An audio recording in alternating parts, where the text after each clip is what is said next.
አሜን። ጌታ በኢየሱስ ስም በነገር ሁሉ እግዚአብሔር ወይ እንድትረዳን በኢየሱስ ስም በፊት ጸለይ። አሜን። በጌታ በኢየሱስ ስም የእግዚአብሔር መንፈስ የጥበብ፣ የእውቀት፣ የማስተዋል እግዚአብሔርንም የመፍራት መንፈስ ነው እንደሚል ዛሬ እግዚአብሔር ሆይ የእውቀትና የጥበብ የማስተዋል መንፈስ በኢየሱስ ስም ያግኘ። አሜን። የተማርነውን እንድናስተውል በኢየሱስ ስም እርዳን። አሜን። እግዚአብሔር ሆይ ማምራችንም ደግሞ እርዳት። በነገር ሁሉ በኢየሱስ ስም ባርካት። ተምረን እስክንጨርስ ድረስ እግዚአብሔር ሆይ አብሮነት ከኛ ጋር ይቆይ። ስለ ሁሉ አንተን አመሰገን። አሜን። በኢየሱስ ስም ብለን ጸለይን። አሜን። Amen. All right, thank you, Lenny. እግዚአብሔር ይባርክሽ። So let's continue our study on the history of Old Testament theology. As you all noticed, maybe you might be wondering, we took very much longer time going through this section, this topic, history of Old Testament theology. When I first prepared for this class, I thought I would just focus on very few Old Testament theologians, very prominent ones. But when I go through the material that I prepared, or maybe the books that I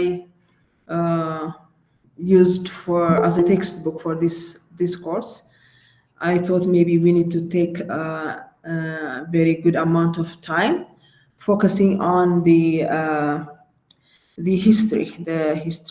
historical survey. So what I'm planning, God willing, is to finish this historical survey next week. Today we'll see a very big number of scholars, and then next week we'll see up to the current Old Testament theology, or maybe the recent Old Testament theology and theologians. And then by the end of November, on the third week, 2 weeks from today, on the 25th, we'll see the methodology of Old Testament survey. And then we'll go for December and January, we'll focus on the themes, different themes, and also the themes of the books as section by section. We'll focus on that and we'll finish. For the themes, I will not be spending much time because it is also part of your assignment. So you will be reading and you will be submitting your papers.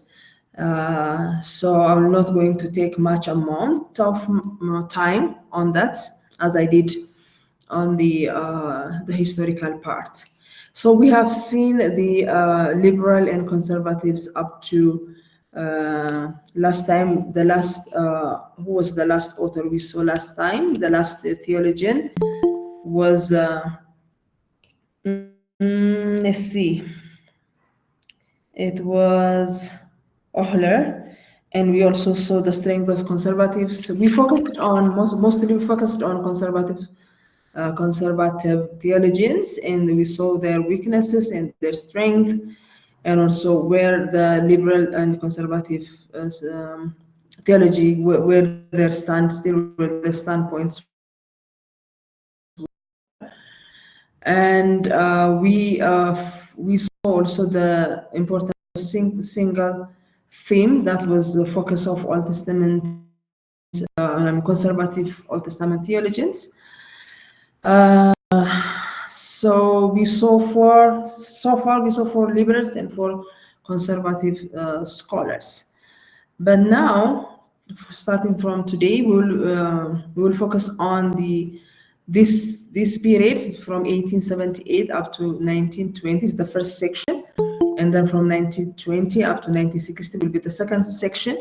So on this section, we'll be focusing on how historicism was dominating the Old Testament theology, because we saw that history is very much a dominant factor of the liberals and also the conservative scholars, and that continues up to 1920 for the next 40 years. From 78 to 20, it will be 42 years.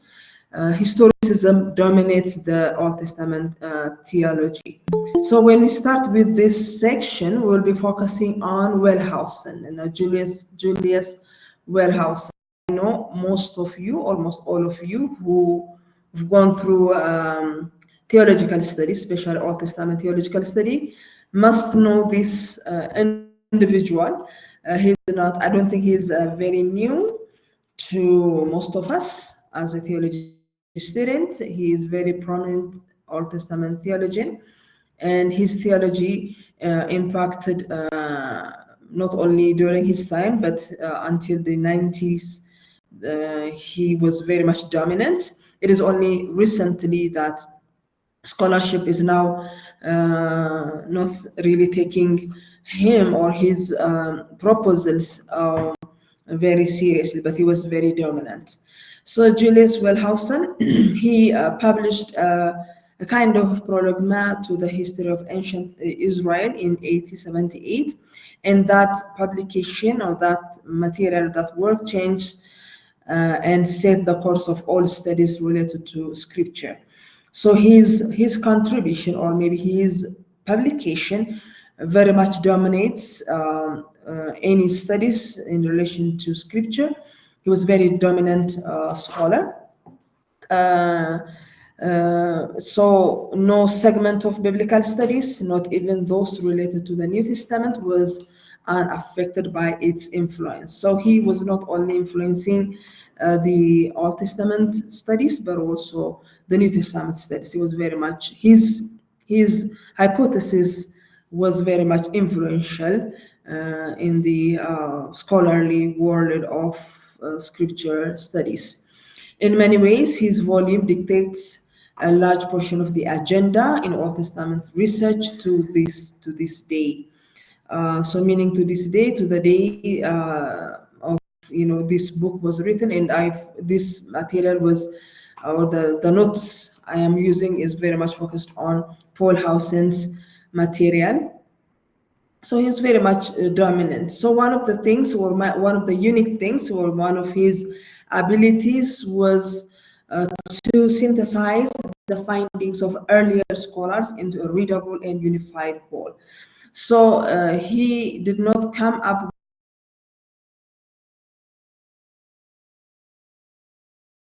but he somehow synthesizes all the findings of the earlier scholars. So he used their materials and he synthesized it and put it into a readable and unified whole. That is his genius. His genius lay in his ability to synthesize the findings of earlier scholars into a readable and unified whole. So he used their materials.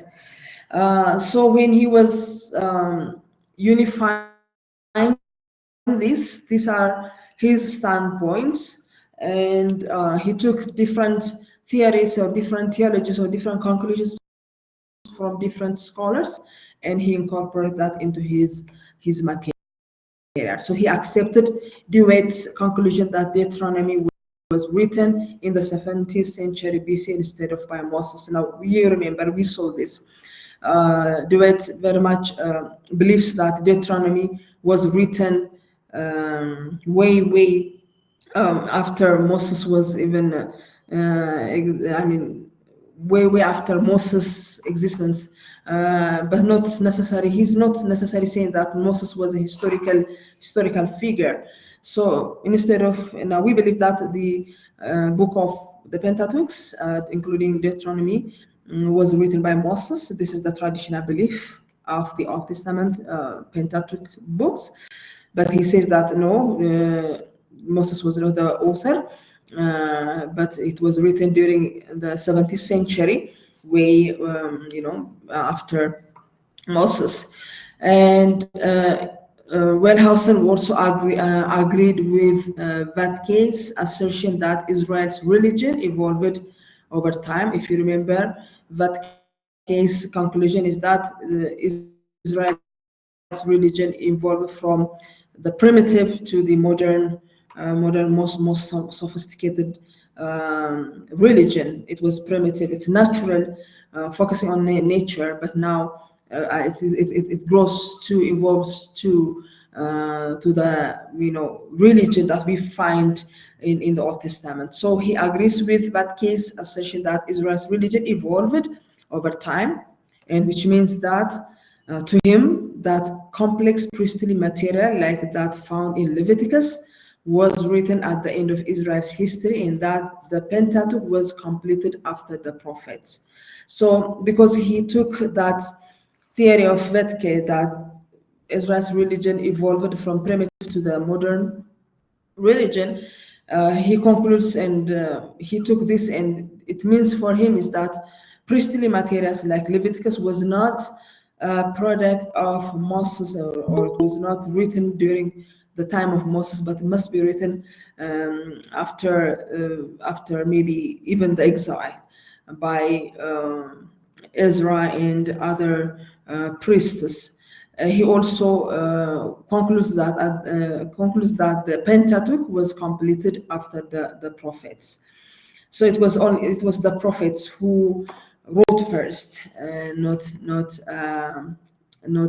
Moses, or maybe not the Pentateuch. And when it comes to these individuals, we never mention these individuals, but these are very important, especially in coming up with the 4 books of the Pentateuch. Now he agrees with Carl and also Abraham and other scholars who taught the first 4 books of the Pentateuch consists of the written documents of source that uses different names for God and proclaim different theological views. Now this is the JDEP, the hypothesis, the Wellhausen's hypothesis.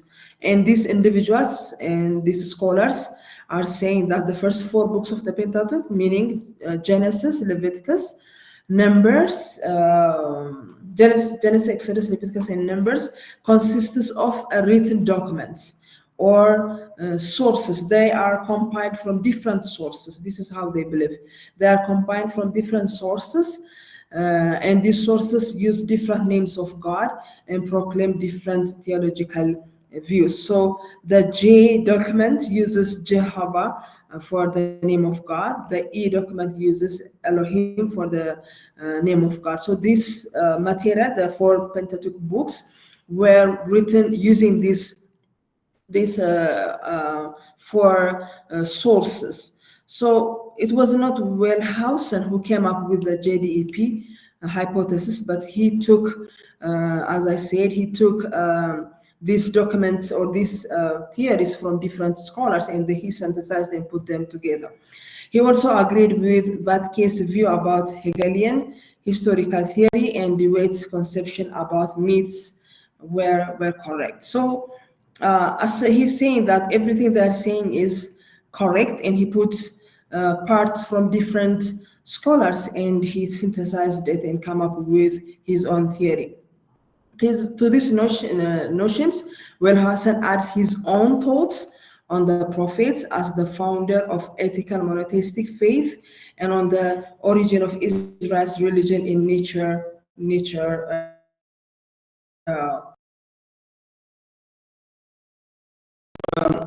He took, as I say, he took from different individuals their different theories, but he adds his own. He says that it is during the prophets that ethical, this monotheistic faith came up after the prophets.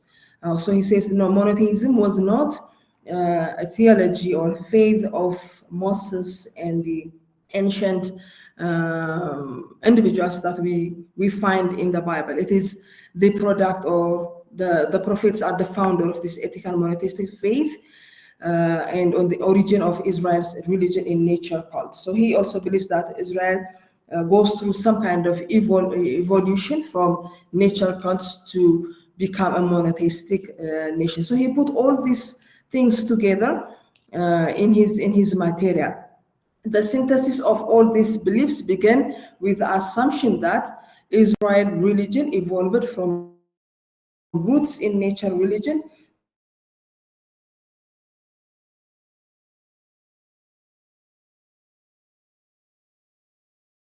similar to other, to a statement that really is against this statement. He's saying that Israel religion evolved from roots in nature religion, similar to other ancient Canaanite religions. So one of the scholars, we might mention the name, but one of the scholars after him is totally against this statement, because he says that the other ancient Canaanite religion does not as such show this kind of evolutional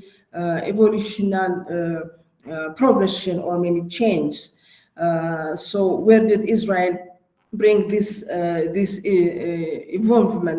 evolution when it comes to their religion? So his synthesis, he has some kind of an assumption, and his assumption is that Israel's religion evolved, like Vatke says, evolved from roots in nature religion, similar to the other ancient Canaanite religions.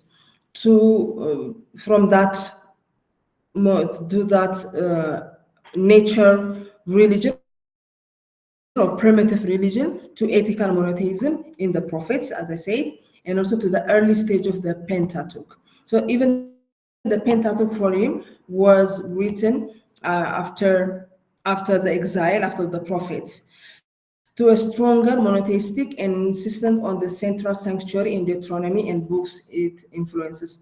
So Deuteronomy for him is a latter time material, and Deuteronomy, or this Deuteronomic theology, very much affected the books after the historical books after the Pentateuch, meaning Joshua, Judges, 1st and 2nd Samuel, Kings, and Jeremiah. All these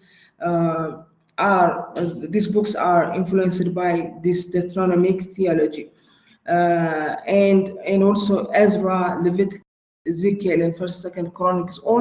All these materials are Deuteronomistic materials, and he insisted that this idea of central sanctuary or a strong monotheism is also a product of a latter time theology, or a latter time after the prophets.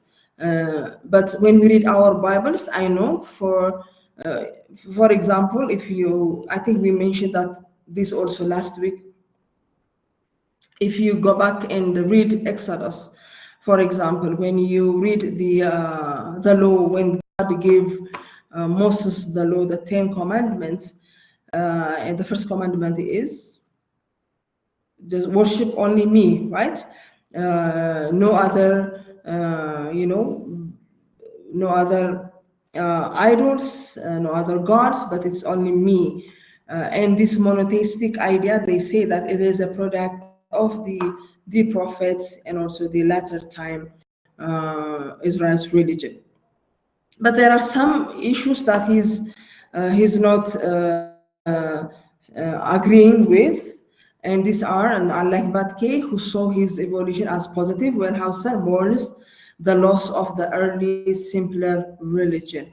So when he says that Israel progressed through time, evolved through time in their religion, he's mourning that, the simpler religion, the primitive religion, is for him is much better than the latter time, the complex religion, meaning monotheism for him is kind of complex. So unlike Vatke, he mourns the loss of the earlier, simpler religion. For Vatke, this evolution has a positive impact for Israel's religion. Now, when he talks about Israel evolved from the primitive to the most complicated for them, or maybe the most sophisticated monotheism, for Vatke it's positive, but for Wellhausen it's not positive. He prefers the simpler, he calls it simpler religion, the primitive one. Like Vatke, Wellhausen considered much of the stated historical context in the Old Testament to be reflection of latter generations transposed upon the past. So what they are saying is that it is a latter finding or the latter time impact, or maybe a latter time influence to the previous ones. To Wellhausen, Moses was at best a shadowy historical figure, and the patriarchs could not have been as advanced culturally as the Old Testament indicates. Well, one of the things I encourage you to read is some archaeological findings. When you read archaeological finds, now the Old Testament history or Old Testament theology as a whole, one of the evidence is archaeological evidence. We're not saying that archaeology will prove the truth of the Old Testament, but archaeology supports that what we have or what we read in Old Testament books are historical facts. But for him, these individuals' personalities, or maybe the stories we find in the Old Testament, especially in the Pentateuch, are not, the ancient history, but the latter time creation of the people. So for him, Moses is a historical figure. The patriarchs, as we find them in the books, especially in Genesis, the patriarchs are not advanced culturally as we are reading it, or as the Old Testament indicates. Prophetic monotheism eventually led to the law, not the reverse as the Old Testament says. So for us, for traditional Old Testament believers, or maybe Old Testament book or theology believers, because we also now see the Old Testament as part of our Bible, we have that, they quote this traditional belief. So we have that understanding that God first gave the law to them, and the law dictates, or maybe the law is kind of a foundation for the prophets, for the historical books. Now, when we come to the stories and the individuals and the nations during the time of the kings, we see the prophets maybe warning them, judging them, or maybe encourage them based on the law. The law is foundational for Israel. The prophets were trying to bring back the people back to the law, right? So the law is kind of a foundation. But for him, for Wellhausen, this prophetic monotheism eventually led to the law. So the monotheism came first before the law. ህጉ ሳይሆን ሞኖቴይዝም የሰጣቸው ሞኖቴይዝም በኋላ የመጣ ህጉ ግን ከሞኖቴይዝም በኋላ የመጣ ነው የሚል አቋም ነው ያለው። So the prophets, or maybe the religious figures during this time, prophetic time, and after that, were the one who were writing the law. It's not the law bringing monotheism for this individual. So now, as I said, for the past few weeks, these are their understandings. And we're not saying that we need to believe them. We're not saying that this is how we are believing. Simply put, Wellhausen views swept the theological field. Now we might see his views as something that is not really, because it does not affect us. We cannot say that it was not strong during his time, or during the time of other theologians. So his views very much impacted the theological field after him. By the end of the century, his ideas were opposed by only a handful of scholars in Germany. Very few scholars were against him, but most scholars, most theological field is very much affected by his theory. Now, when we see the other theologians, after this, we can see that they accepted some part of his theology.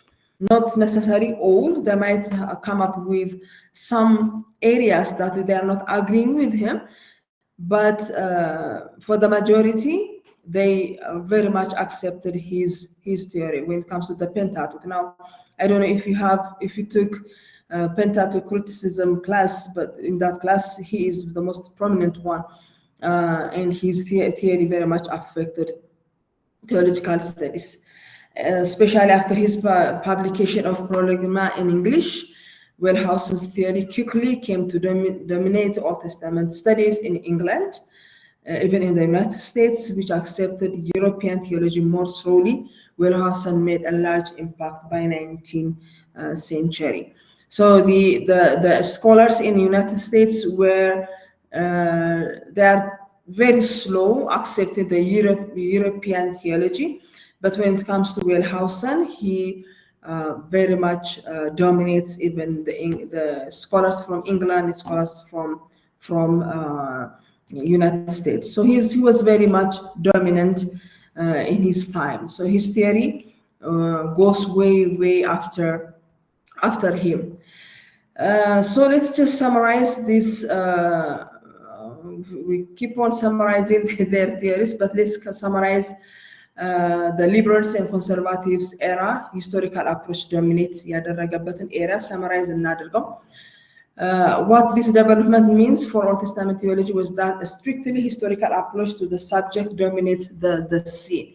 So we have seen this both from the liberal scholars and also for the conservative scholars. Historical approach is very much the methodology they use. The single methodology we can say they use is historical approach. And their approach, this is their approach, but maybe in some conclusions they might differ from each other. But as a whole, generally, their approach is historical. As the Old Testament text lost its internal sequential coherence, scholars undertook the task of reconstructing their own coherent narratives of Israelite religion history. So yes, this is their they approach it historically. This is the methodology they use. They use historical approach, but they were trying to come up with their own history of the Old Testament. They are recreating their own history by adding some and not accepting. For example, the liberals, the first liberal scholars we saw, Gabler and Bauer, they were trying to come up with or maybe select the universal truth or maybe things that apply universally to even to the current church, the modern people, and by neglecting the miracles and also the supernatural stories, and they try to bring their own story of the Old Testament. So like them, the rest of the liberals and also conservatives we saw were because they are, especially after Wellhausen, they are trying to come up with their own Old Testament history. The thing is, it is very difficult to find this story or this narration of Israel's religious history. They don't. Some of them never wrote a book on their own stories or narrations they are claiming. The Old Testament's idea were used to get at the real events and progression of the history of an ancient Israel. So instead of accepting and believing that the Old Testament or the story or the history we find the Old Testament as it is, they're trying to come up. And so for them to come up with their own narration of Israelites' religious history, they use the Old Testament as one source. And አንድ ሶርስ እሱን ተጠቅመው የራሳቸውን ሂስትሪ ክሬት ለማድረግ ጥረት አድርገዋል። Thus there was no longer any unity to be found in the Old Testament. ስለዚህ እያንዳንዱ ሰው የራሱን ክሬት ስላደረገ ዩኒቲ ለማግኘት በስኮለርስ መካከል was very very difficult. Various writings started to be seen abandoning the former known designation of Testament theology and adopted the title The History of Israelite Religion. So previously, if they ever write a book, they will use this title, Old Testament Theology. But after Wellhausen, they started using the History of Israelite Religion instead of Old Testament Theology. ስለዚህ የሚጽፏቸው መጽሐፎች ታይትሎች እየተለወጡ መጡ ማለት ነው. So they're focusing on crafting and creating and constructing Israelite religion, history of Israelite religion. So it's very difficult to find Old Testament theology or books entitled of Old Testament theology as we used to in previous years. Neither the old liberal nor the old conservative camps triumphed.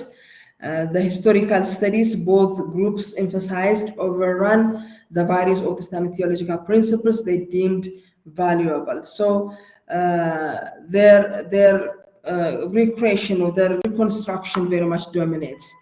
Little, if any, of the unity of the Old Testament remained, not the universal idea of the rationalist, not the salvation history of the conservatives. So the latter time scholars were focusing, they very much were focusing on the history of the Israelite religion.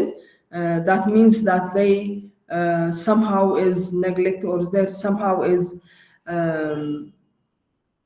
pushing aside the liberals and the conservatives theory of the Old Testament.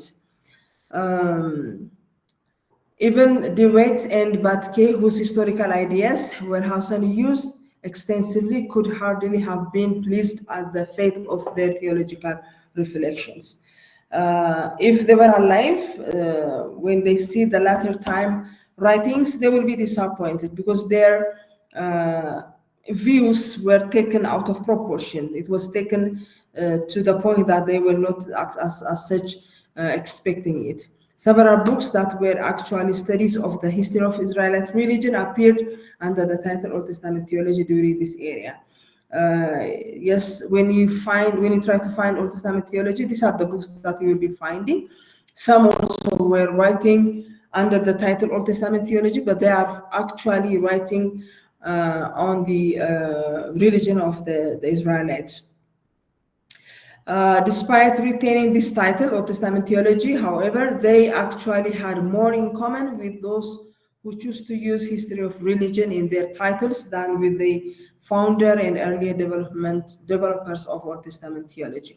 So at this time, historicism very much focuses, and it's the dominating theme was Israel's religion instead of Old Testament theology. But there is one prominent scholar during this time. His name is Schultz, Hermann Schultz. He worked before and during the period of historicism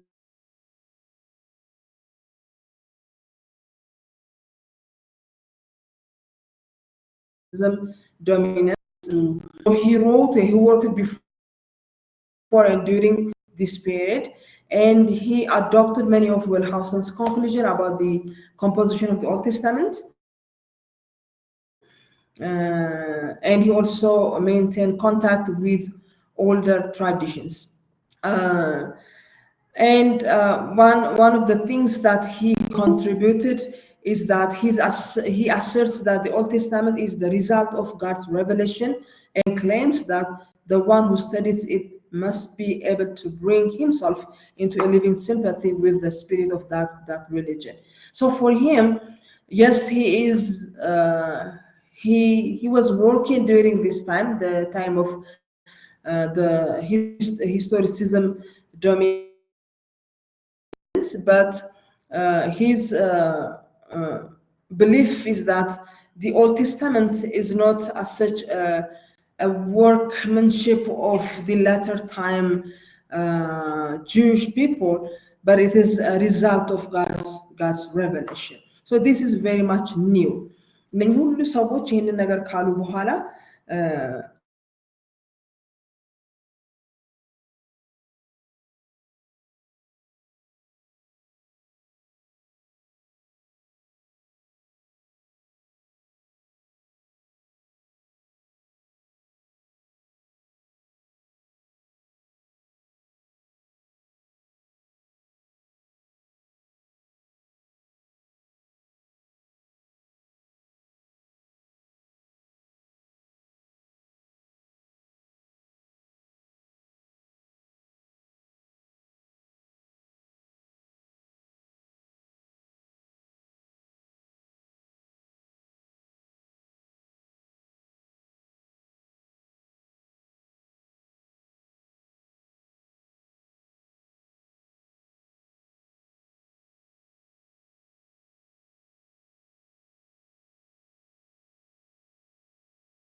there is unity between the Old and the New Testament.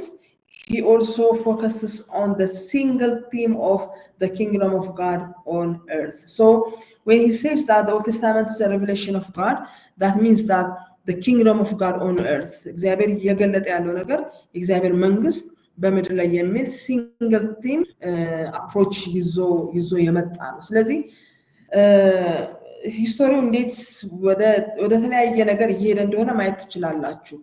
ሪሊጂየስ ላይ የእስራኤላይት ሪሊጅን ላይ ፎከስ እያደረገ ኢቮልቭ እያደረገ የመጣ ሪሊጅን ነው የሚለው ቲዮሪ ላይ ፎከስ እያደረገ የመጣው ስተዲስ አሁን ወደ ቲማቲክ ወደ ሆነ አፕሮች እየዞረ ነው የመጣው። ስለዚህ ይሄ ሰው በጣም ትልቅ አስተዋጽኦ አለው። ከነ ዌልሃውሰን በኋላ የመጣ ሰው ነው። ትልቅ አስተዋጽኦ አለው ማለት ነው በእነኚህ ሶስት ሐሳቦች የተነሳ ማለት ነው። He argues that no one can expound New Testament theology without a thoroughly knowledge of Old Testament theology. So actually this is also my stand when we see the first book of the Bible. I think I keep on saying this in this class. The first book of the Bible in Matthew, what we are seeing is that Matthew, it is very difficult to understand the book of Matthew if you don't actually understand or know the Old Testament, because the very first chapter lists names, the genealogy of Christ Jesus. So if you are a good student of the Bible or the New Testament, you will start asking, who are these people? Where did they come from? So we need to have the Old Testament to fully understand the New Testament. So the Old Testament, the New Testament books, the New Testament theology cannot be understood by reading only the New Testament. We need to have that no one can expound New Testament theology without knowledge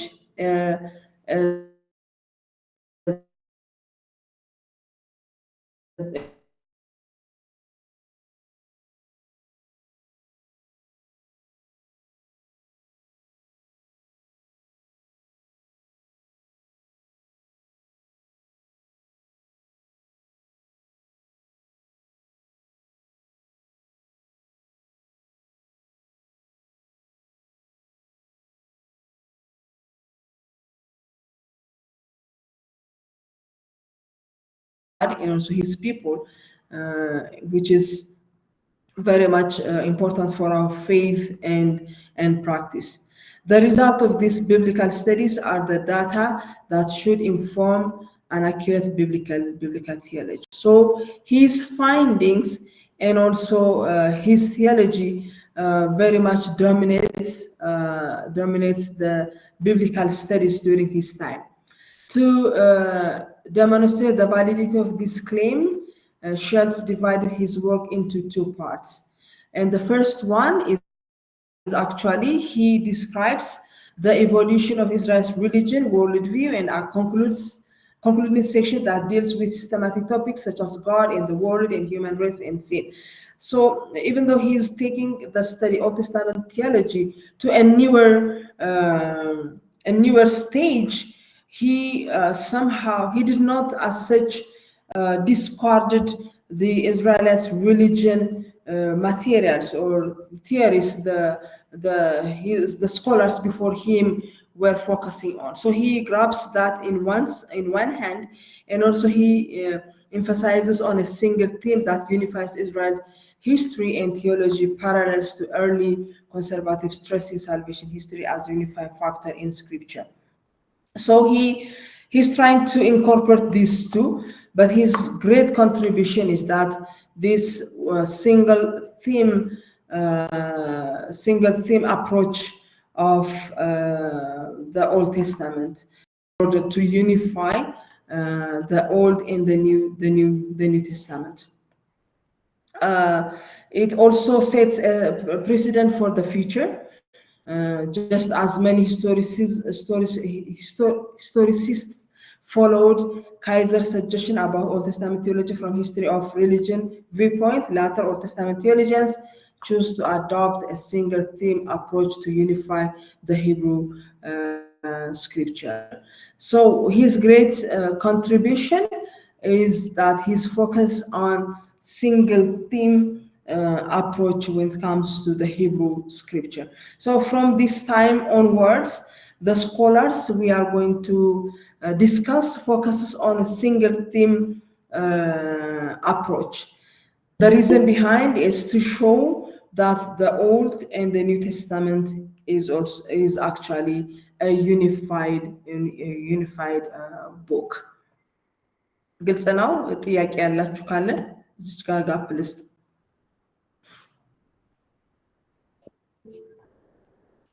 እሺ ፕሮፌሰር ሲሳይ።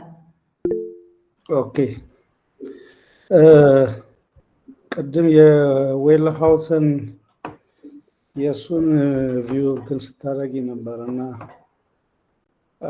in the Old Testament especially in the Pentateuch, the five books, as a source he classified as Yahwehist, Elohist, Deuteronomist, and priestly. And what was the basis for such kind of classification for him? Mostly actually he took this from other scholars. It was not his creation, but the argument behind is the names, the different names these materials used in their writings. I remember my professor was telling us that he says that these sources or maybe whoever wrote the Pentateuch uses these different sources, but he cannot come up as such with the sources. Sources እነኚህ ናቸው የሚል ዶክመንት የለውም። It's a hypothesis actually.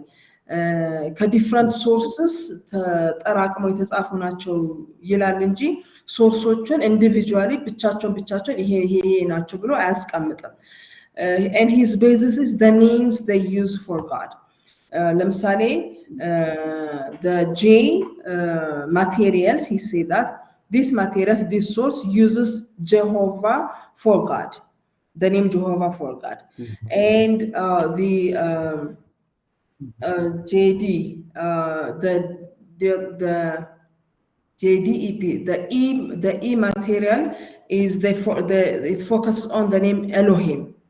The D material is mostly it's Deuteronomistic, and it goes to the theology that they are saying. So its basic conclusion is that the names I also mentioned in this slide, the names, the materials of the sources used for God. That is his main argument. But sadly, as I said, no one come up with these sources. እነኚህ ናቸው ሶርሶቹ ያለ የለም። ግን he and the scholars he followed actually argues on this. I usually say that it's just a hypothesis for me, it's just a hypothesis, and we can have our own hypothesis if you want to. Adela, yeah. Look, as evidence, sources Yes. Okay, thank you. Welcome. Anyone else? Yes, I rose. Okay, mine is somewhat different. We're looking so many scholars still now. So even their views and the like, but we have a strong faith on the Bible. So what's the purpose of just looking on all these scholars if they are not adding something on our faith or something on our faith or on the Bible? Even you were saying something that ከዛ እምነታችሁን እንዳይነቀንቅ የሚል ጭምር ነው ኮመንት ስታደርግ የነበረውና ሶ አሁን የነዚህ የስኮላሮቹ ይፈርት ምንማን ነው የነዚህ ምናነባቸው የኛ እምነት የሚለው ነው የኛ አስተሳሰብ ወይ አስተምሮ ከመጽሐፍ ቅዱሳችን ንቅንቅ አንልም ሶ እነሱ ደግሞ የሚያነቃንቁ ሐሳብ እየመጡ ወደዛ ፍንክች ማንል ከሆነ የነዚህን ሐሳብ ብቻ ስቶሪውን ማንበቡ እኔ gain ምናረገው ነገር ምንድነው ነው what's the purpose why we are even studying these parts of the scholars ምን ትላላችሁ እስቲ የሌሎቻችሁ ጥያቄ ነው እሺ ሳምሰን Okay, thank you. ብዙ ጊዜ በቲዮሎጂ ብቻ ሳይሆን ሞሮስ ሴኩላር በሆነ ትምህርትም ኔጌቲቭ የሆኑ ኢምፖርታንት ተብለን እንማራለን ለምሳሌ የፕላንት ዲዚዝ ብናጠና ፕላንት ዲዚዝን የሚያጠቁትን እንደ ኢምፖርታንት ነው እናወራቸው ያለምን ይጠቅመናል ፕላንቶችን ከበሽታ የሚያመጡባቸውን በጣም ለማወቅ ኔጌቲቭ ኢፌክታቸውን ለማወቅና እነሱን አፌክት የሚያደርጋቸውን ነገር ለይተን ጥሩ መድኃኒትም ይሁን ምን ለመፈለግ ወይም የአግሮኖሚያችንን እንድናስተካክል ኢምፖርታንት ተብለን ነው የምንማረው እኔ አግሪካልቸር ተማሪ ስለነበርኩ በአኒማልም እንደዚሁ ነው ኢምፖርታንት አኒማል ዲዚዝ ተብለን ኢምፖርታንት አይደሉም ግን ያው አፌክትስ ኔጌቲቭሊ አፌክትስ ያደርጋሉ ያንን ስንከላከል ፖዚቲቭ ይኖራል እነዚህም ኢምፖርታንት ናቸው ኔጌቲቭሊም ቢሆንም እንደዚህ አይነት አስተሳሰብ በባይብል ላይ እንዳለ እንድናውቅ ግር እንዳይለን እንድንዘጋጅ እንደዚህ አይነትም ስኮላርስ እስከ ክህደት ድረስ ሊደርስ የሚችሉ ባይብልን እንደ አፈ ታሪክ ነው ብለው ሚቶሎጂ ብለው የሚያቀርቡትም ስላሉ እሱን ማወቁ ለዲፌንስ ገናም ትክክለኛ እውነት ለማወቅ ኢምፖርታንት ነው ብዬ ነው የማስበው ቴንክ ዩ እሺ ፒተር በሁለቱም ሳይድ ባክታቸው ትልቅ ነው ባይ አንዱ ባይብል ምን ያክል ዘመን በእነዚህ ዘመናት ደግሞ ምን ያክል ፈተናዎች ውስጥ አልፎ ዛሬ ላይ እኛ ጋር እንደደረሰ ምናይበት ዲስፕሩፍ ለማድረግ በተለይ ሞደርኒዝም ሲመጣ ኢንላይትመንት ሲመጣ ዲስፕሩፍ ለማድረግ ሰዎችን ከዚህ ከመጽሐፍ ቅዱስ ቁርኝት ለማላቀቅ የተሄደበት መንገድ ነው አንዱ ምናየው ማለት ነው ስለዚህ ያ ውድቅ እንዲሆን ዲስፕሩፍ እንዲደረግ የሄዱበት መንገድ ነው ሁለተኛው ደግሞ የበለጠ እንዲጠናና የበለጠ እውነታውን እነሱ በሄዱበት መንገድ ጭምር ሳይንቲፊክ በሆነ መንገድ ጭምር ባይብልን ፕሩፍ ለማድረግ የተሄደበትና የሁለቱ ትግል ያመጣውን ውጤት ነው ከዚህ ትምህርት የምንረዳው ማለት ነው። እነሱ የሄዱበት መንገድ አለ፣ ያን ደግሞ ዲስፕሩፍ ለማድረግ የተሄደበት መንገድ አለ። ይሄ ቴሲስ ሲንተሲስ እና አንታይቴሲስ የሚለው እሳቤ በአጠቃላይ ባይብልን የበለጠ ነጥሮ እንዲወጣ የበለጠ ትክክልና እውነት መሆኑን ትክክለኛ መሆኑን ፕሩፍ የሚያደርግ የነሱ ኔጌቲቭ ትግል ፖዚቲቭ ነገር እንዲመጣ ወርዷል የሚል ሐሳብ አለ። እሺ ቴንክ ዩ። የመጨረሻ ሰው ግሩም። እሺ ቴንክ ዩ በጣም እኔም በዚህ ጉዳይ መናገር የምፈልገው ምንድነው እኛ የቴዎሎጂ ተማሪዎች ስለሆነ እዚህ ያለ ነው ቴዎሎጂ ትምህርት ቤት አካባቢ ስኮላሮች ዘንድ ቢወሩ ማንኛውም ነገሮችን መጀመሪያ ጠቀሙም አልጠቀሙም አንደርስታንድ ማድረግ መቻል አለብን። መጀመሪያ እኛ የስነ መለኮት ተማሪዎች ነን። ጀስት እንደምእመናት ራሳችንን እንትን አናደርግ። ስለዚህ ሁሉንም ነገር ማወቅ መቻል አለብን እና ካወቅናቸው በኋላ የሆነ ነጥብ ላይ በቤተ ክርስቲያን ውስጥ እንደዚህ አይነት ነገሮችን ይዘው አቋም ሊያደርጉ ይሞክሩ ወይም መንጋም ይረብሹ አካላት ሊኖሩ ይችላሉ። ቀድመን ራሳችንን ሬዲ ማድረግ አለብን ማለት ነው። ኖቲስ ብቻ አይደለም አሁን ስፔሲፊካሊ ከባይብል ጋር የተገናኘ ነገር ብቻ ሳይሆን ከባይብል ውጭ የሆኑ ነገሮች ራሱ አሁን በምሁራኑ ዘንድ የተጠኑ ያሉት ኢምፓክት አላቸው በሚል እሳቤ ማለት ነው። ስለዚህ እያንዳንዱን ነገር አመጣን ማየታችን አይ ቲንክ በጣም ይጠቅማል እንደ ቴዎሎጂ ተማሪነታችን ብዬ ነው የማስበው።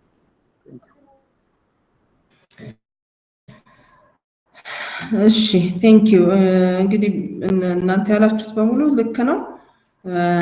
ምናልባት እኔ የምጨምረው አንድ ሁለት ሐሳብ፣ አንደኛ እንግዲህ ትምህርት ቤቱ ኦልድ ቴስታመንት ቴዎሎጂ የሚል ኮርስ ውሰዱ ስላላችሁን አንደኛ የምትወስዱት ኦልድ ቴስታመንት ቴዎሎጂ ስታጠኑ ኤኒ ቡክ አንስታችሁ ኦልድ ቴስታመንት ቴዎሎጂ የሚል ኤኒ ቡክ አንስታችሁ ብታነቡ ኤኒ ሲላብስ የትኛውም ኮርስ ላይ ያለውን ሄዳችሁ ብታዩ these are the subject matter of the Old Testament theology class። ስለዚህ ለምን ለሚለው ጥያቄ አይ ቲንክ ትምህርት ቤቱ በዚህ ጉዳይ ንምስጋናው መልስ ቢሰጡበት ይሻላል ባይነኝ። ግን subject matter-ን ግን ስናይ I don't know if it is I don't know why you come up with this question. I hope this is not because the class is boring. ግን ለምሳሌ ይሄንን ማቴሪያል አንብቦ ለምሳሌ የዌልሃውሰን ሃይፖቴሲስ አንብቦ አንድ ሰው ምክንያቱም አሁን ኢንፎርሜሽን የትኛው ቦታ ላይ ክሊክ አዌይ ሰው ዝም ብሎ ክሊክ ሲያደርግ ይሄንን ነገር አንብቦ መጥቶ እናንተ የምትሉት መጽሐፍ ቅዱስ እንደዚህ ነው ቢልህ ማን ነው ደግሞ ዌልሃውሰን ልትለው ከቴዎሎጂ ትምህርት ቤት ወጥተህ ቴዎሎጂ ተማሪ ነኝ ብለን ነው እንግዲህ አይደል ምን ሄደው ተምረናል ይሄን ያህል አመት እንትናለን ዲግሪያችንን ይዘን ማስተርሳችንን ይዘን ስንሄድ በተሻለን አቅም ቴዎሎጂካሊ ወይ በእነዚህ አቅጣጫ የሚመጡ ጥያቄዎችን ለመመለስ አሁን ስለ ዌልሃውሰን አውቀን እንደው ሲገርም ብለን የምንሄድበት ሳይሆን ዲፌንስ ሜካኒዝማችንን አሁን ስትሮንግ እያደረግን ያለ ነው። መጽሐፍ ቅዱሳችንን እንዴት አድርገን ዲፌንድ የምናደርገው እነኚህ ነገሮች yes አውቃለሁ ይሄንን ያለው ስለዚህ ብለን ዲፌንድ ማድረግ መቻል አለብን። አለበለዚያ ለምንድን ነው ቴዎሎጂ ትምህርት አዘሆል እኔ አሁን አንተን መልሼ የምጠይቀህ ለምንድን ነው ቴዎሎጂ ትምህርት ያለው ስለ ቴዎሎጂ አንስካላጠና ሂስትሪ ነው ደግሞ እያየን ያለ ነውና ይሄንን ደጋግሜ እንደው እንጠንቀቅ እምነታችንን ያልኩት ከኤክስፒሪየንስ ተነስቼ ነው from my experience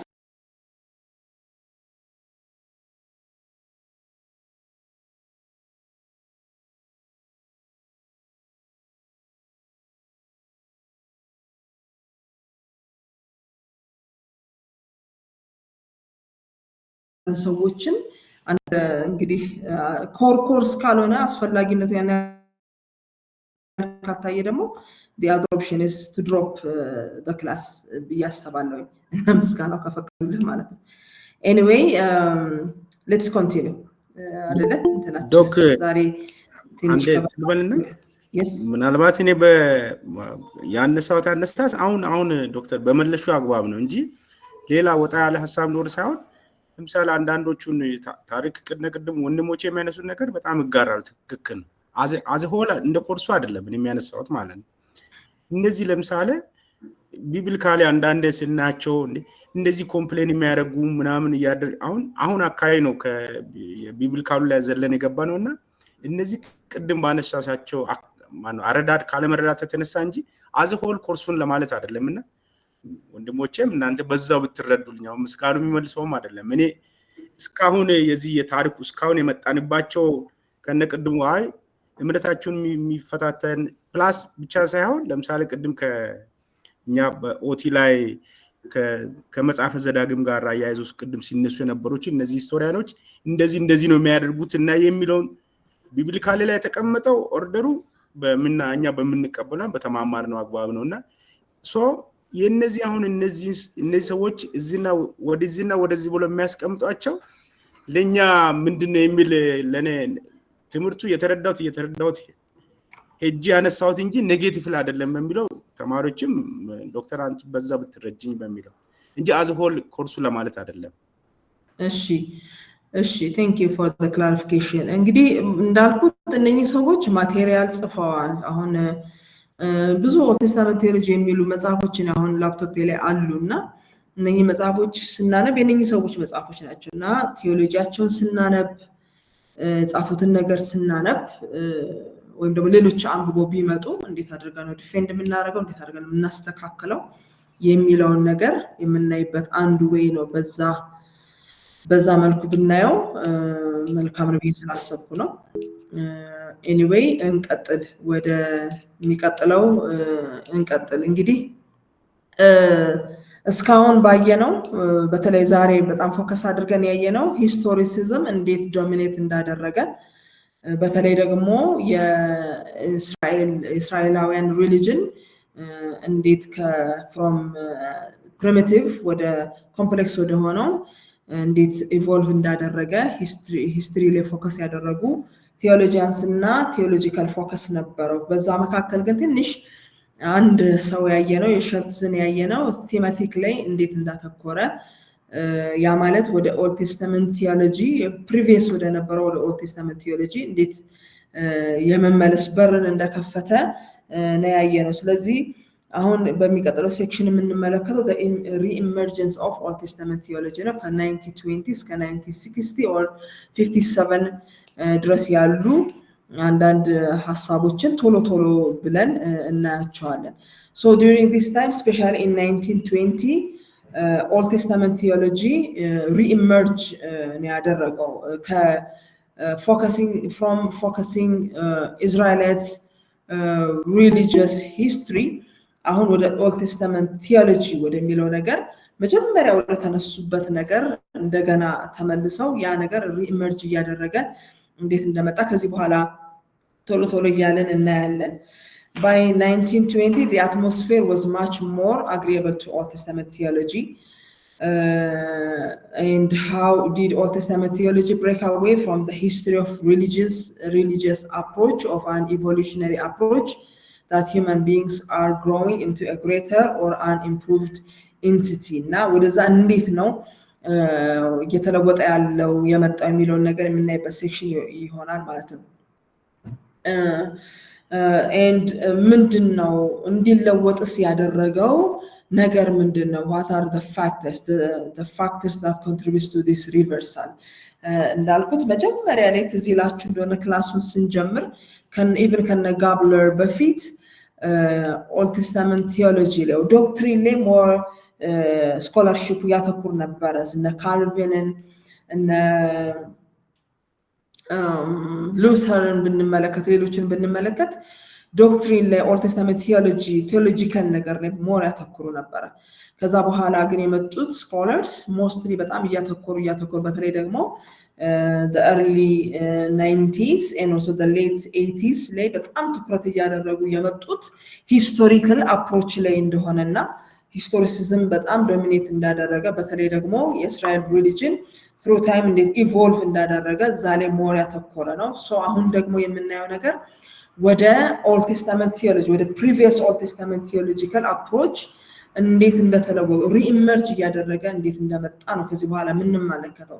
ይሄ ማለት እንግዲህ there must be some other factors external factors መኖር አለባቸው። ወደዚህ ነገር ሲመጡ እንዲመጡ ያደረጋቸው መኖር አለበት እና 3 ፋክተርስ ነው አሁን የምናየው ወደ ኦልድ ቴስታመንት ቲዮሎጂ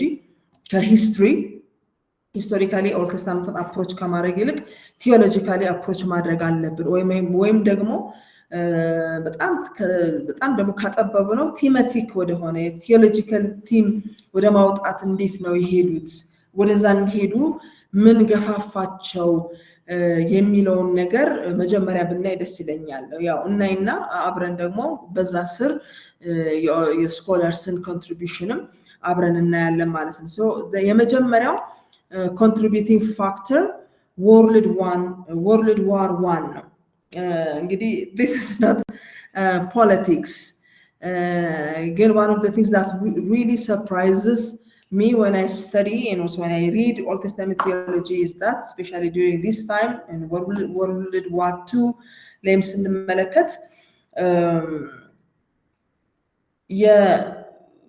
በካልቸር ውስጥ በፖለቲክስ ውስጥ በገቨርንመንት ውስጥ የሚመጡት ቲዮሪዎችም ልንላቸው እንችላለን። የሚመጡት ሲቪላይዜሽን የሚፈለግነውን ነገር ብንል very much ቲዮሎጂያቸው ላይ ትልቅ ኢፌክት ነበረው፣ ትልቅ ኢፌክት ያደርጋል።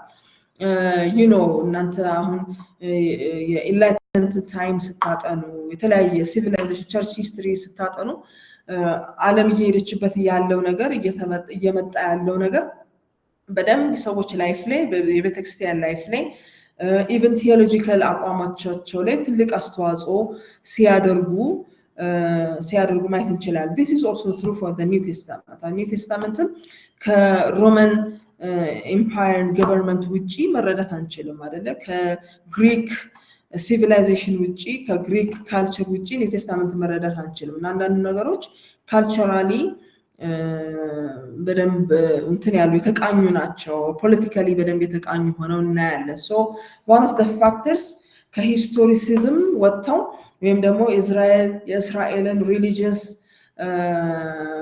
ኢቮሉሽን ከማጥናት ወጥተው ወደ ቲዮሎጂ መመለስ አለብን ያደረጋቸው አንዱ ፋክተር ምንድነው? ወርልድ ዋር 2 ነው። እንግዲህ ሳይንስ modern this liberals and modern በሆነ አፕሮች መጽሐፍ ቅዱስን የመጡ ሰዎች በጣም ሲቪላይዝድ አደረገን፣ ዓለም እዚህ ደረጃ ላይ ደረሰች ብለው ብራግ የሚያደርጉባቸው ብዙ ነገሮች አሉ። ቴክኖሎጂካል ፋይንዲንግስ አሉ። ለምሳሌ የጦር መሳሪያ በፊት ከነበሩት ብዙ የጦር መሳሪያዎች መሰራታቸው፣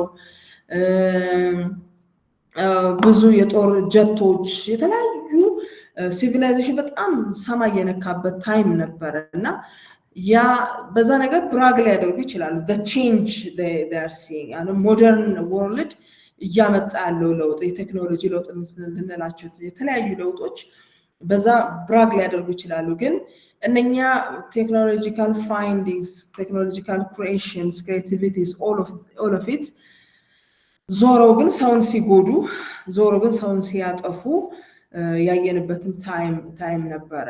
አንዳንዱ በጣም የሚያሳዝነው in the name of God, in the name of theology, in the name of በቃ የሆነ እኔ የተለየ ሆነ የተበለጥኩ ነኝ፣ እኔ ወደ እግዚአብሔር መወርድ ጠጋለሁ፣ ይሄኛውን ሬስ እኔ ላጥፋ፣ ይሄኛው ሬስ አያስፈልግም እያሉ ቲዮሎጂካል ባክግራውንድ ይዘው የተነሱ አቋሞች ስለነበሩ በጣም ትልቅ አስተዋጽኦ ነበራቸው። so world war 1 is one of the great factors when it comes to theology ወደ ኦልድ ቴስታመንት ቲዮሎጂ በጣም እንዲዞር shift እንዲያደርግ በጣም ተጽዕኖ ከፈጠሩ ነገሮች መካከል ይሄ ነው ማለት ነው። so liberals as I said will argue that human beings were progressing and getting better technologically. So they say look at our technology. በቃ it's good, for example it's good to come up ለምሳሌ ፕሌኖች ኤሮፕሌንስ ሲሰሩ it's good great civilization አይደለ? ሰዎችን ከአንድ ቦታ ወደ አንድ ቦታ በጥቂት ሰዓታት ውስጥ ብዙ ውቅያኖስንና ብዙ ኪሎሜትርን አቋርጦ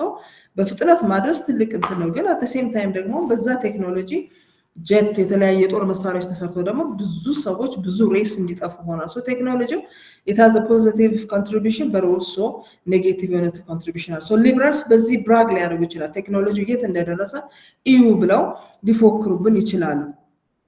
and But this World War I, it demonstrates the moral depths to which human beings can sink. በጣም የሰው ልጅ ክፋት በጣም የታየበት የሰው ልጅ ልብ ውስጥ አመጽ እንዳለ የሰው ልጅ ልብ ውስጥ ኃጢአት እንዳለ የሰው ልጅ ልብ ውስጥ ክፋት እንዳለ በጣም ያንን demonstrate moral ስታንዳርዱ እንዴት ሲንክ እንዳደረገ በጣም ያሳየ ነው World War I በጣም ስለዚህ የምታውቁ ከሆነ ከኔ በለጠ ልታውቁ ትችላለች ከኔ በለጠ አንብባችሁ ሊሆን ይችላል so it really demonstrates how the morally human beings are in a bad condition and hundreds of thousands of soldiers died and virtually no nation on earth was unaffected by the bloodshed created by new weapons of destruction and governments that ordered their use. So it affected almost everyone globally. ብዙ ሰዎች የሞቱበት ብዙ so ያ የቴክኖሎጂ እድገት ያመጣ አንዱ negative side ነበር. Many individuals realized that it was not enough to study scripture historically. During that time, theologically sound, historically ነበረ scripture ይጠና የነበረው. So ብዙ ሰዎች ብዙ scholars they come up to this conclusion. It's not enough to study scripture historically. For the world cried out for meaning that created obedience to the governor holier than any earthly governor. ስለዚህ እግዚአብሔርን መፍራት በጠፋበት ጊዜ አንዱን በደም ምንም ነገር ኮንሽንሱ ምንም ሳይወቅሰው ሌላውን እያጠፋ ባለበት ጊዜ now they say that we need to revisit our theology. ቴዎሎጂያችን ሪቪዚት ማድረግ አለብን እንዴት ነው ለትልቁ ገዢ ለእግዚአብሔር መገዛት ኦቢዲየንት መሆን ያለብን እንዴት ነው ያንን ነገር ማምጣት አለብን የሚል ተነሳሽነት በብዙ ሰዎች ልብ ውስጥ መጥቷል እንግዲህ this is true አይደል አንዳንድ ጊዜ as a nation አንዳንድ ነገሮች ፌስ ስናደርግ we turn አይደል ቶሎ ብለን ወደ እግዚአብሔር ነው መለስ የምንለው if you remember 9/11 ላይ when those twin towers attack በተደረጉበት ጊዜ I remember I was in Bible schools and mostly US የመጡ ሚሽነሪዎች ነበሩ ያስተምሩን የነበሩት so they say that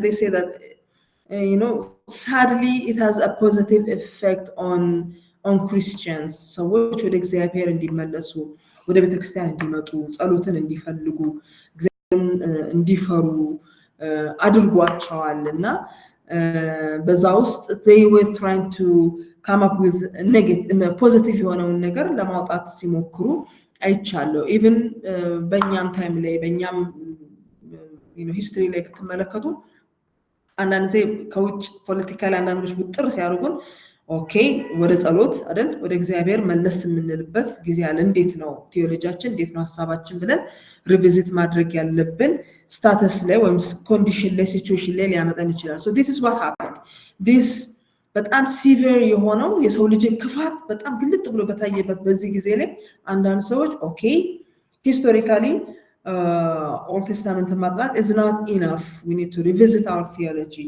እንዴት አድርገን ነው ለትልቁ governor holier than any earthly governor እንዴት አድርገን ነው obedient መሆን የምንችል የሚለውን ነገር ለማምጣት ወደ ቴዎሎጂያቸው ዞር ሲሉ እናያለን pastors especially they wrestled with how to make ancient texts relevant to their congregations suffering in the modern world so በዚህ modern world በጣም ሰፈር ያደረገ ላለ Christian congregation they were trying to make sense of their situation or maybe give some relevant texts messages from their Bible ስለዚህ struggle ሲያደርጉ በጣም ታይተዋል በዚህ ታይም ላይ ማለት ነው so this negatively የመጣው ነገር ቴዎሎጂዎቻቸውን ዞር ብለው ሪቪዚት እንዲያደርጉ አድርጓቸዋል ማለት so የመጀመሪያ ፋክተር World War I ነው በዚህ ታይም ላይ the most prominent scholar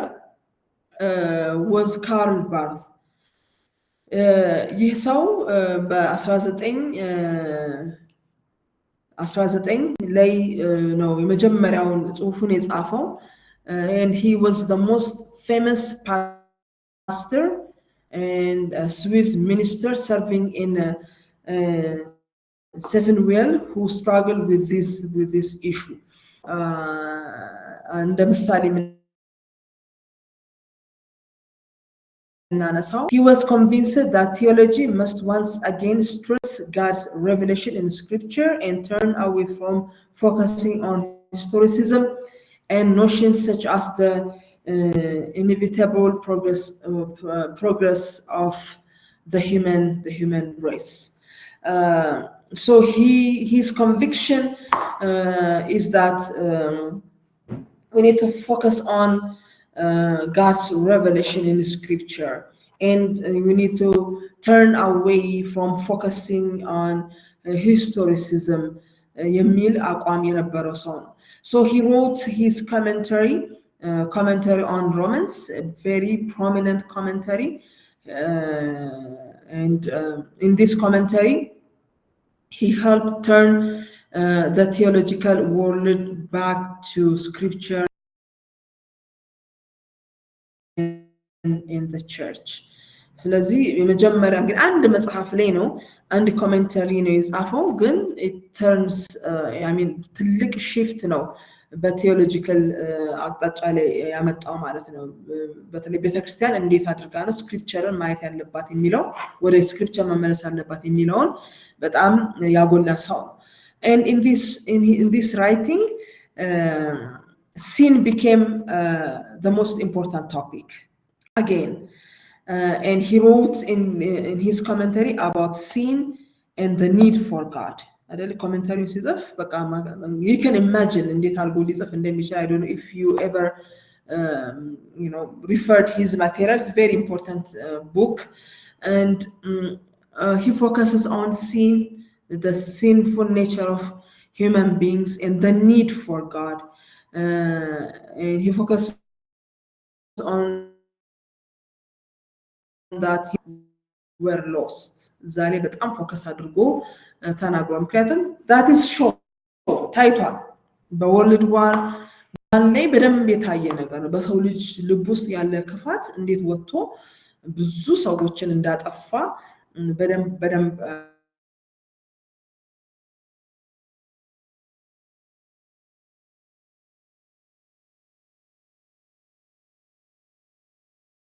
አይቷል ስለዚህ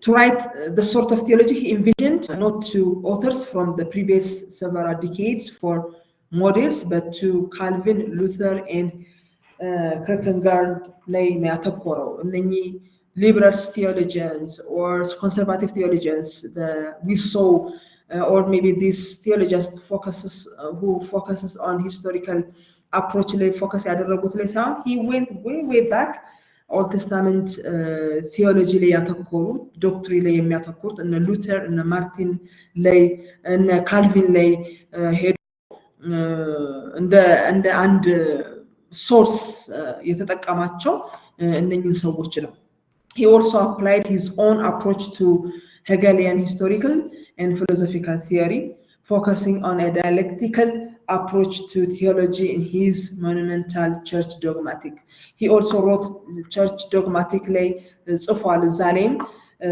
በደንብ የተጠቀመው የሄገልን historical and philosophical theory በደንብ ተጠቅሞ ሲጽፍ ይታያል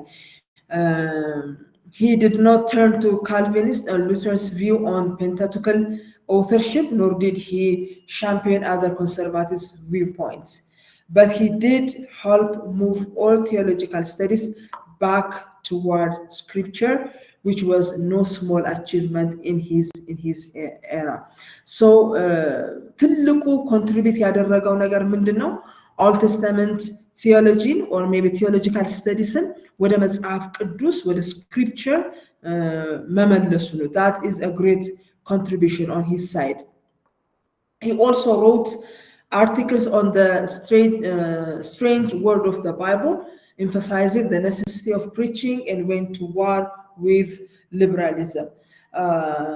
በጣም የሰዎችን ኃጢአት ማሳየት ብቻ or the need human being ያለበት deep need እግዚአብሔር እንዴት ለሰዎች እንደሚያስፈልግ ማሳየት ብቻ ሳይሆን he also focuses on preaching, the necessity of preaching. እግዚአብሔርን ቃል ስለማወጅ ስለመናገር በደንብ ፕሮሞት አድርጓል ይሄንን እና ይሄ ደግሞ ከሊበራልስ ጋራ በጣም into war አስገብቶታል። He was not a conservative evangelical. He was what came to be known as the neo-orthodox የሆነ ሰው ነው። ኢቫንጀሊካልም ኮንሰርቫቲቭ ኢቫንጀሊካልም አንነው። He valued revelation as Schultz had done and said there were unifying things in the Bible such as the reconciliation and the creation doctrines that came out in his massive church dogmatic. So look in the Schultz on revelation of the ሲያደርግ ቴማቲካሊ መቅረብ አለበት ዩኒፋይ የሚያደርግ አንድ ቲም ማግኘት አለበት ብሎ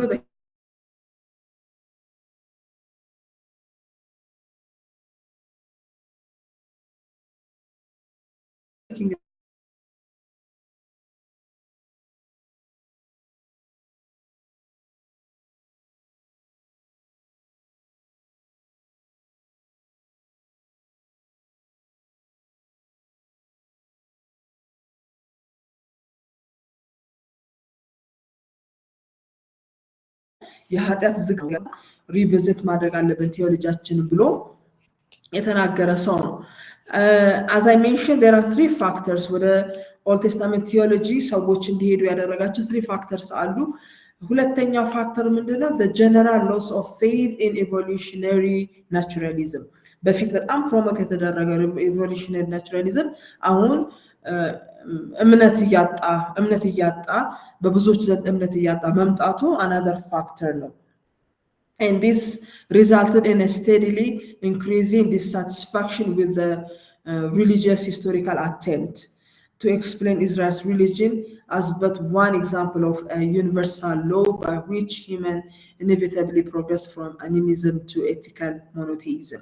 ስለዚህ በአንዳንዶች ዘንድ ይሄ በጣም በብዙዎች በፊት በጣም ትልቅ ቦታ ተሰጥቶት የነበረው ነገር በኋላ ቫልዩ እያጣ በኋላ credibility እያጣ መምጣቱ another factor ነው።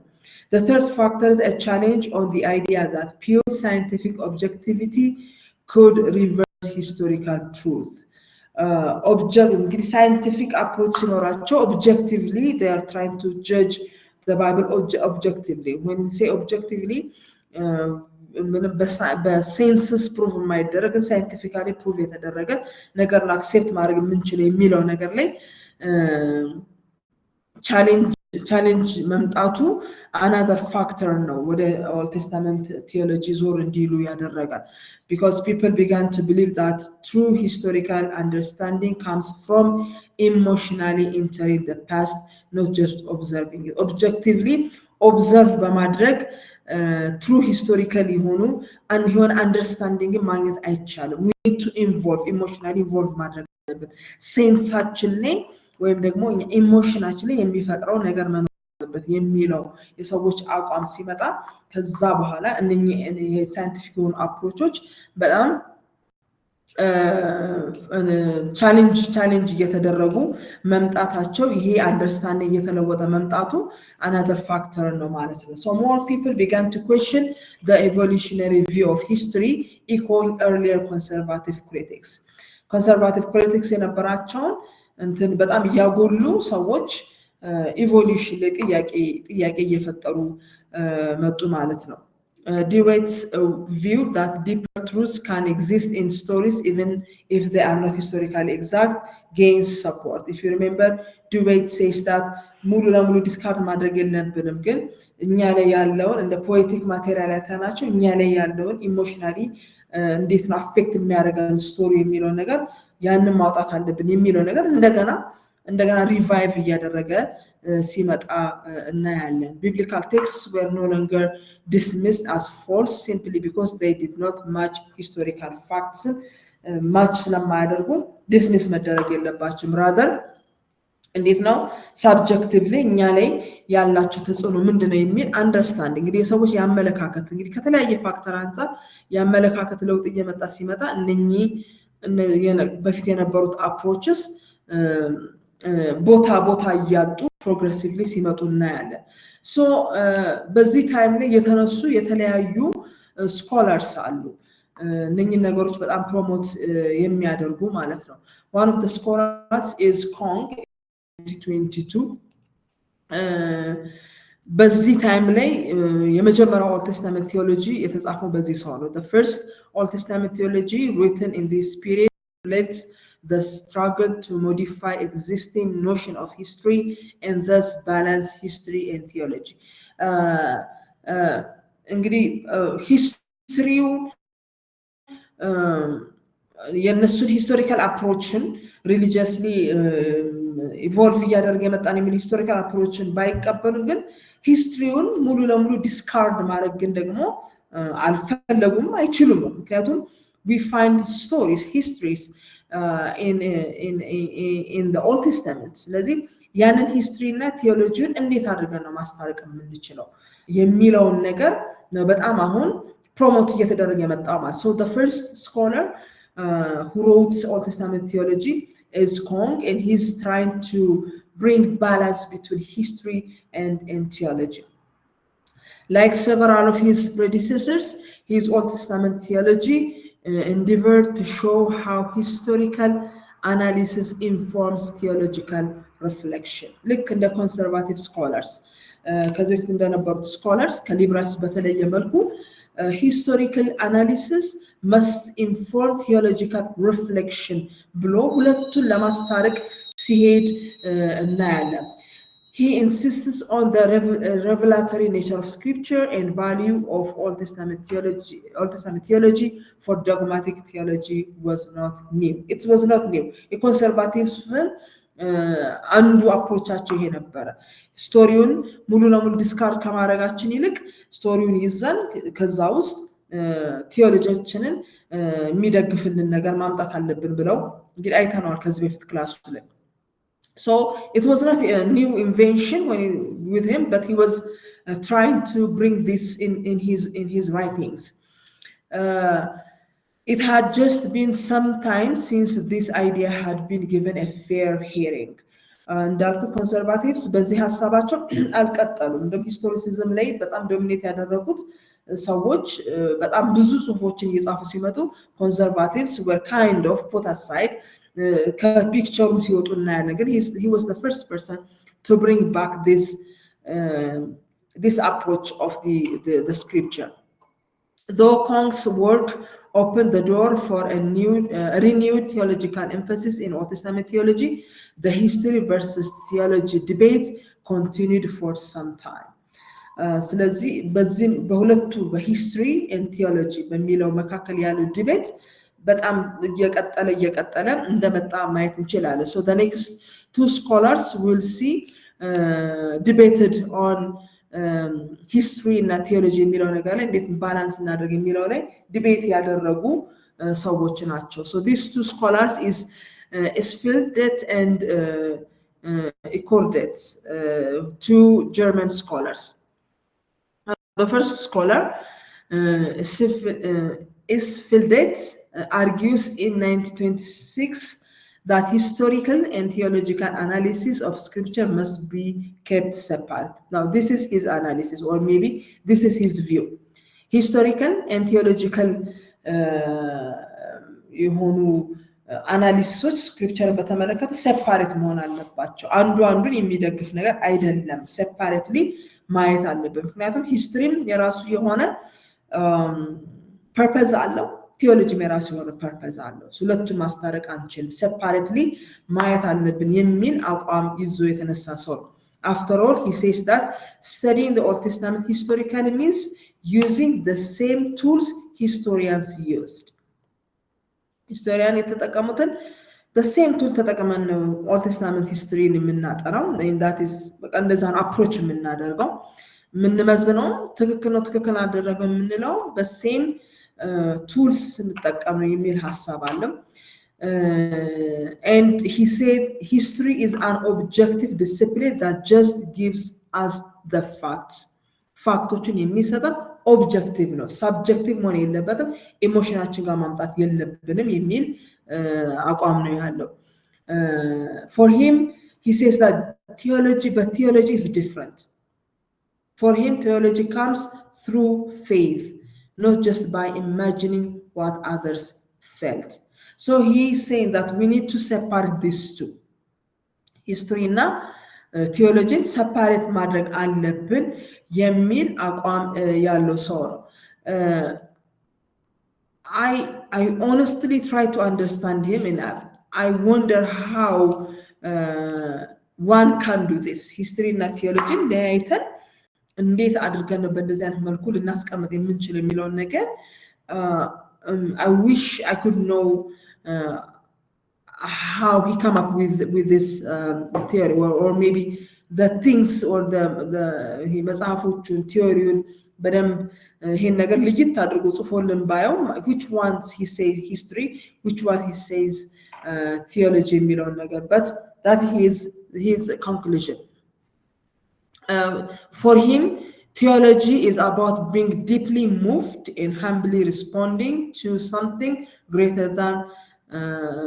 greater that touches your inner life theology inner life የሚነካ deeper የሆነ ነገር ነው የውስጥን የሚነካ ነገር ነው ስለዚህ theology እና historical facts መለየት አለባቸው theology is talking about values truth morals and God but history is just talking about facts he said it is very hard to historically verify God it is a faith exercise so we must keep them separate below ያለ ሰው ግን against him የተነሳ ደግሞ እንዳልኩ ዲቤት አለ በያለ ሌላው ተከራካሪ Herodotus ነው he disagrees with Esfeldet's clean break between history and theology in an article that appeared in 1929 ላይ በጻፈው article totally ይሄንን ሰው ተቃውሞታው maybe against him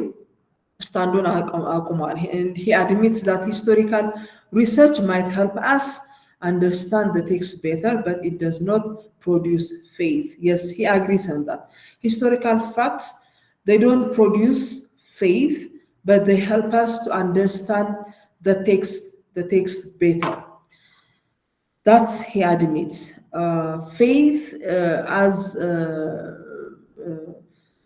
Otto or Esfeldet says faith is it's an encounter and this encounter የሚያደርግ deep conviction ነው እግዚአብሔርን በማወቅ እግዚአብሔርን በማግኘት የምናገኘው ነገር ነው it's an encounter ግን history ደግሞ